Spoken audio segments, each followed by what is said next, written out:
Now, med school, 4 years.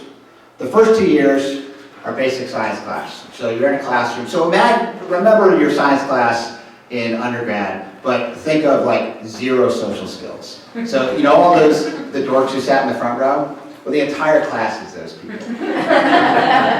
So no sense of humor. Like you ask them to share a highlighter and their like head explodes because they don't know how, oh my God, someone actually talked to me. Yeah, those are the people who are taking care of you.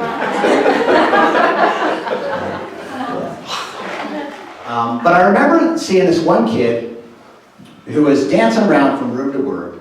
He was a 10, 11-year-old kid. And he would just wander from one patient room to another. And at first I didn't even think it was a patient. I just thought he was some random kid who was like bugging people.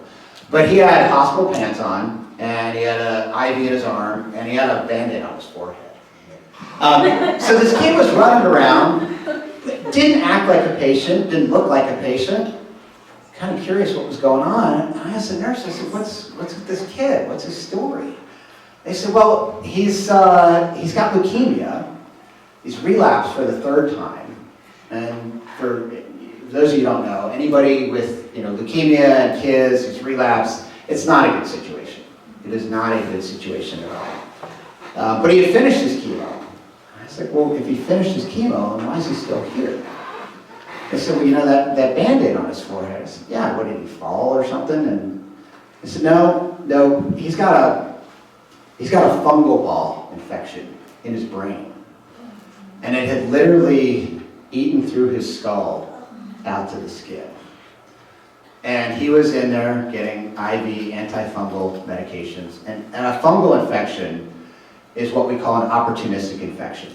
It's something that comes up when your immune system is absolutely beaten down because of chemo or some other things. And so this kid was fighting for his life. He was dying, is what he was doing. But what was amazing about him was what he chose to do with his days. And I remember sitting outside a room, listening to him a couple times when he would go in to see, other kids.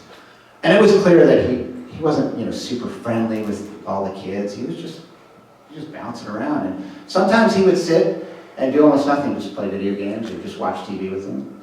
And sometimes he would just talk to them and sort of encourage them and ask them what they were in for and what was going on, or tell stories about what he had been through. And I was just stunned by how he was behaving. And he was, everybody loved him. The nurses loved him. Everybody just loved this kid. I didn't think about him much the rest of the weekend. Didn't really think about him at all for the rest of the rotation. In fact, I didn't think about him for 10 or 15 years. Not once. And why is it that a 10-year-old kid, who I think about now, and can make me cry in an instant, didn't have a place in my life during the most formidable years of learning how to take care of people? Well, here's the secret about medicine, a dirty little secret. Is that when